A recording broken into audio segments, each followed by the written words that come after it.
Good morning. This is our second class on Messianic prophecy. You recall last week we looked at the titles and the nature of the Messiah and all the different functions that the Messiah would fulfill and what the Jewish expectation should be for.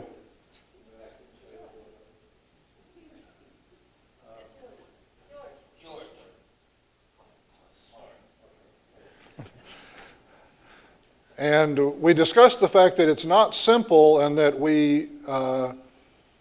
it wouldn't be simple for a Jew before the time of Christ to define exactly what he expects out of the Messiah, because the Messiah had so many different roles in the Old Testament of king and prophet and priest and suffering servant, and they had a hard time picturing how one person could be all of that. In particular, if you're the victorious king, then how are you also the suffering servant who gets killed? That seems difficult. But we also said that they should be prepared when the Messiah comes to get questions answered and not be so rigid in their expectation that they refuse those answers. And we're going to spend almost the entire quarter in the Old Testament, but we need to look at some of the New Testament issues that come up. How did New Testament authors use Messianic prophecies? And in particular, there's a lot of different styles of prophecies, and some of them are very direct and simple to understand, and others are not quite so direct. And that means that there's different amounts of subjectivity in the interpretation of prophecies. Some of them are, not really subject to much range of interpretation, but some of the ways that New Testament writers cited Old Testament prophecies might be confusing to us today, because we pretty much limit our interpretations these days to very straightforward interpretations. So to understand the New Testament uses, we're going to look at four different categories. And in fact, all four of them we're going to see can be found in one chapter in the New Testament that we're going to look at. The first kind is a direct fulfillment. Something is said in the Old Testament, it's obviously futuristic, and then it happens. It's kind of as simple as could be. Typological fulfillment, however, says that certain things in the Old Testament are symbolic of certain things in the Messiah, and God has certain patterns for how he deals with his people. And the Jews didn't think these patterns were a coincidence. For example, the people, you start out with Abraham is outside the promised land and he's brought to the promised land. Then the Israelites, because of famine, have to leave the promised land and go to Egypt. Then with the Exodus, they're returned to the promised land. Then with the exile to Babylon, once again, they have to be removed from the promised land. But then there's a return to the land. And the Jews didn't think that things like this were a coincidence. They thought, when you see certain things happening, it's a sign that God's hand is at work behind the scenes, that he keeps dealing with his people in certain patterns. Now, an applicational fulfillment, think about a sermon application. A preacher today can take a passage from the New Testament and apply it to your life. And a New Testament writer could take an Old Testament passage and say, this sounds like something that's happening today in the life of Jesus. But that doesn't mean that an Old Testament reader would have read it and said, hey, this is futuristic. This is something that hasn't happened yet and it's going to happen way off in the future. It's more like a sermon application. We'll see examples. A summary fulfillment is when there's certain themes in scriptures. It's not just one passage. There's certain things that God has said in different ways, but they all go together And in summary, you can cite them without actually directly quoting. All four types we can see in one chapter, Matthew chapter 2.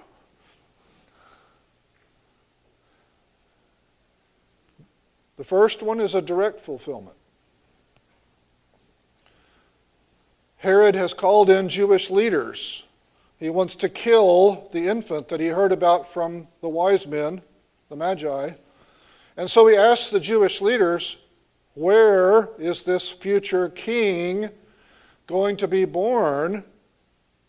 Because he perceives any future king as being a rival to him. And they told him, in Bethlehem of Judea, for so it is written by the prophet. And you, O Bethlehem, in the land of Judah, are by no means least among the rulers of Judah. For from you shall come a ruler who will shepherd my people Israel. That's a quote. It's a paraphrased quote. But it's a quote from Micah chapter 5, verse 2 that specifically says, Bethlehem's where the Messiah is going to be born. So that's a very direct example here. That's direct fulfillment. Anybody in the Old Testament reading it would understand this is a future prophecy. The Messiah is going to be born in Bethlehem. And then it happens. So this is the simplest possible type of fulfillment. We can see also in Matthew chapter 2 typological fulfillment. The infant Jesus was taken to Egypt. So here's the pattern. Have to leave the promised land, go off somewhere else, then you get brought back by God.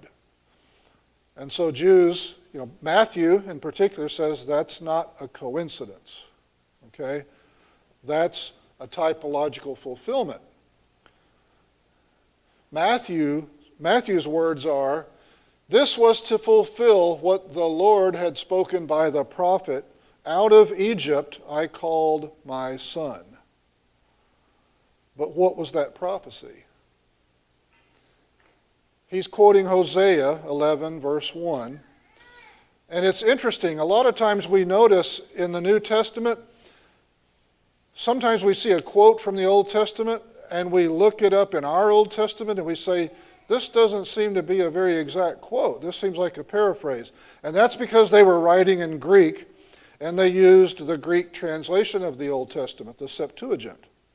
And the Septuagint was done by a committee. In some books of the Old Testament, the rabbis in Alexandria, Egypt, who were responsible for that book, did a pretty literal translation, and in some books they did a pretty non-literal paraphrase type translation. And so it's kind of all over the place. And sometimes when you're looking in your New Testament, you follow a cross-reference. New Testament writer says the prophet said this, and you go look it up, and it's like, well, it kind of says that, but it's not exactly. But in this case, even though Matthew was writing in Greek and he used the Septuagint in many of his quotations, and we can see that, in this case, he went to the Hebrew and did his own translation because there was a problem that was important to Matthew. In the Greek translation, it said, out of Egypt I called my children, plural. And the Hebrew was, out of Egypt I called my son, singular. And so it would be recognizable in Hebrew that it could be Messianic, but it's not really recognizable in Greek. And so this was important enough to Matthew that he stopped using the Greek Old Testament and did his own translation here, literally, from Hebrew. But the thing is, when you look at Hosea 11, verse 1, it seems like he's just talking about the Exodus from Egypt. It doesn't jump out at a Jewish reader of the Old Testament, oh, this is a messianic prophecy. On the surface, it seems like this might just be Hosea saying, God says I called Israel out of Egypt. Except for the funny thing that he's using the singular, my son. Was that just personifying Israel as a person? So there's just a hint maybe to a lot of Old Testament readers that there could be something messianic here. So we have to take a look here at Hosea 11:1 to see what's going on. Now, there's been a lot of different commentaries and approaches to interpreting what Matthew did here. One of the things that was popular in the history of Christianity was what was called dual fulfillment. And the idea of a dual fulfillment is you've got an Old Testament passage that talks about something, and someone who reads the Old Testament passage says, yeah, I know what that's about. That's already happened. It was the Exodus in this case, But then later, something happens with Jesus, and it's the words fit, and now you've got a secondary fulfillment. That's possible, but dual fulfillment as an interpretation theory is kind of problematic because, for one thing, you can hardly go to some Jew, for example, in the first century and say, see there? Because it's not apparent from reading the Old Testament by that theory. By that theory, the Jew who's reading the Old Testament should say, this is about the Exodus. No, I don't see it.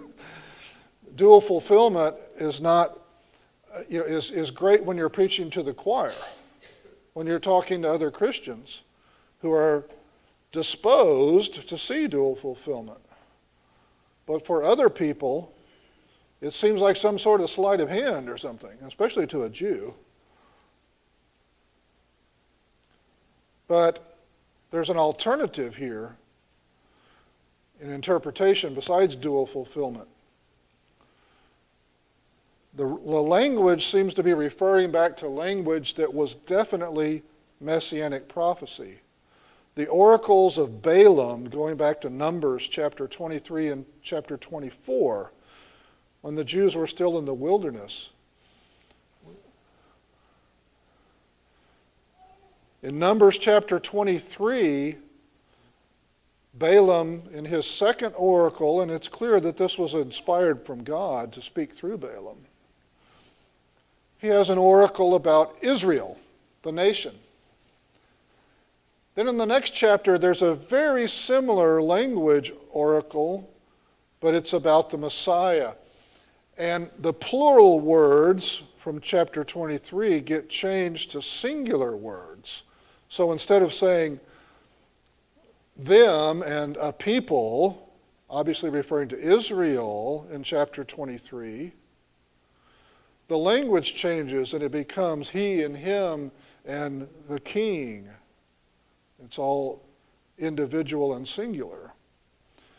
And so this would have stood out this was interpreted as Messianic prophecy by the Jews. Now, they were intended by God to show that it wasn't just repetition.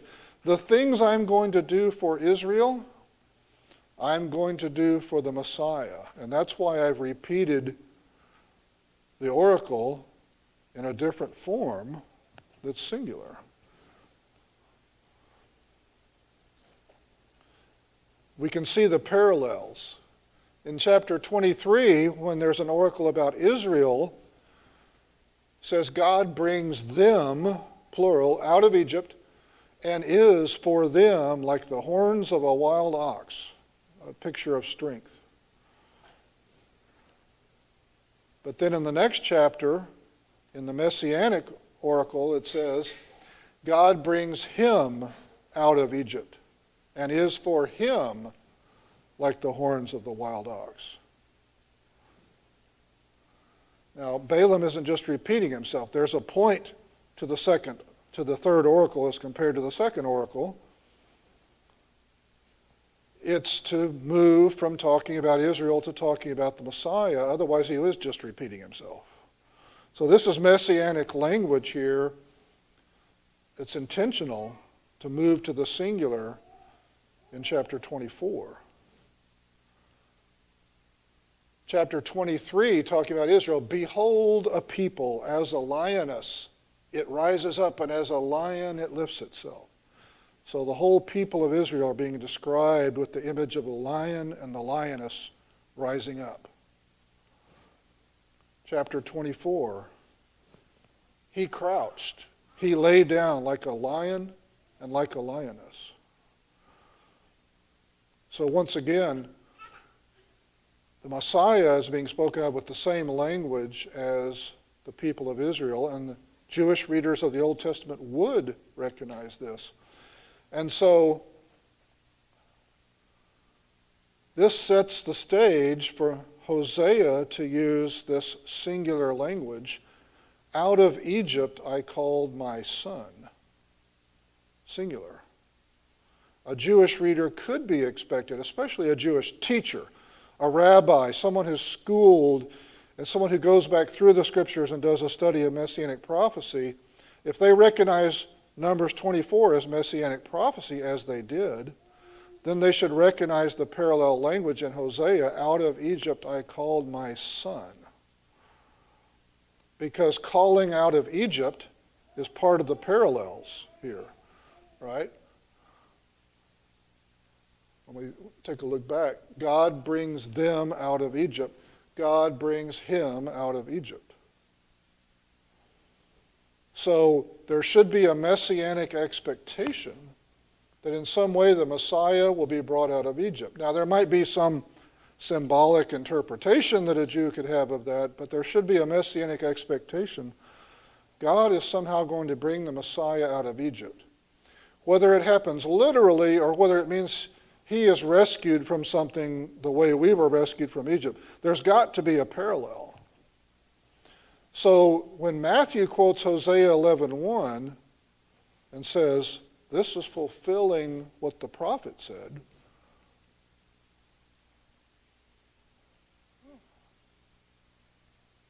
let's go back.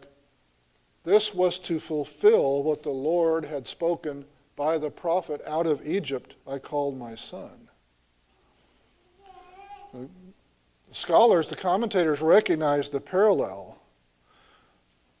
In fact, some of them have actually said, maybe he wasn't referring to Hosea 11:1. Maybe he was referring to Numbers chapter 24 in paraphrase, But what he's doing is he recognizes the messianic prophecy through Balaam.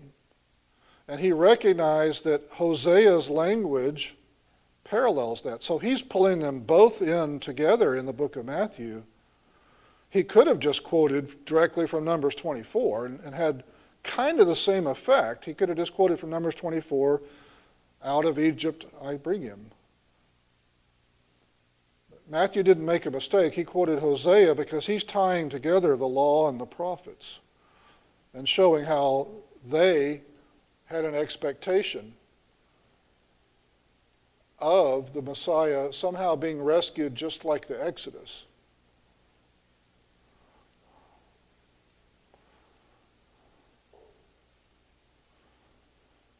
Now, the third kind of fulfillment that we see also in Matthew chapter 2, applicational fulfillment. After Herod realizes that the Magi have tricked him, they were supposed to come back and tell him that they had found the child, and they didn't. And so now follows what's called the slaughter of the innocents, where all the infant male children in Bethlehem and the countryside around it are murdered. After Matthew describes that, he says, then was fulfilled what was spoken by the prophet Jeremiah. A voice was heard in Ramah, weeping and loud lamentation. Rachel weeping for her children. She refused to be comforted because they are no more. Now, what is being quoted here? Jeremiah chapter 31, verse 15, is a passage about the Babylonian exile. And interesting, though, the structure of several chapters there in Jeremiah is that with all the doomsaying that's going on in Jeremiah, there's a brief passage of hope, and there's some messianic talk. This isn't it right here, but it's nearby. All he is referring to is mothers are weeping for their children who are being carried off. Picture Daniel and his friends. Those who are being carried off into Babylonian captivity, their mothers are weeping for them. And in several places in the Old Testament, Rachel is used as a symbol, like she's the mother, the symbol of mother for the nation of Israel. And so all Jeremiah was literally saying here was, at the time of the Babylonian exile, there's this great weeping. Ramah was a town in the north where they gathered some people together before they took them off to captivity. So that's why the reference to that. So this is like a sermon application. Okay, this is not something that a Jew would say, that's a messianic prophecy. A Jew reading Jeremiah 31:15 isn't saying, someday this is going to come true. Jeremiah 31:15 is about something that happened very quickly. Happened right back then in the lifetime, This is a sermon application, basically. This is Matthew saying, this is a pattern. This reminds me of what happened at the exile. When the people of Israel lamented over their children, the slaughter of the innocents reminds me of that. Matthew is not claiming that this was a futuristic prophecy. And finally, there's a type of fulfillment called summary fulfillment. And we find that late in Matthew. When I was reading one of my books about Messianic prophecy, it said there are all four examples are in Matthew chapter 2. And I opened up Matthew chapter 2, and when it quotes from the Old Testament, it has bold font. And I only found 3. This one wasn't there because it's not a direct quotation. It's a summary of a theme in the Old Testament. He went and lived in a city called Nazareth after returning from Egypt, that what was spoken by the prophets might be fulfilled. He shall be called a Nazarene. Now, if you look in your Bibles, they'll explain that Nazarene is a reference to the scorn and contempt that was heaped upon Nazareth. We know from history and from archaeology that Nazareth was a big trading center at the time, and it was considered kind of corrupted by Gentiles who were involved in the trading. And it was a term of contempt to call someone a Nazarene. Okay? And to this day, for example, in the Middle East, the Muslims call the Christians Nazarenes. And there's a practice in which Christians in certain Middle East countries, what few there are who remain, will wake up in the morning and go out and find out that in front of their house has been spray painted the Arabic letter N for Nazarene. This is basically a threat. You have been marked publicly as a Christian. It's intended to intimidate. The word Nazarene is being used in this way, but when it says, what was spoken by the prophets shall be fulfilled, what's he quoting from here? Well, actually, he's summarizing. It's really not a quote. And keep in mind that quotation marks are added by our English translators. They're not present in Greek. He's summarizing that the Messiah is going to be despised. Now, the Messiah being despised is a theme that appears in minor prophets and in Isaiah. It's not one place that he's quoting. He's bringing together a theme from multiple places. That's why he says, the prophets, and he doesn't give a name. He doesn't say the prophet Isaiah or whatever. He's summarizing, okay? There's a theme in the Old Testament that the Messiah shall be despised when he comes. And that's one of the things Jews had a hard time understanding. You can imagine that would be hard to understand, wouldn't it? This victorious king is going to come and lead the nation. Oh, by the way, he's going to be despised and spat upon. And I mean, you know, that's kind of hard to understand. So it was something that all Jews were aware of. It was a theme in Messianic prophecy that they were aware of. But it's a theme, it's not really a quote from one particular place.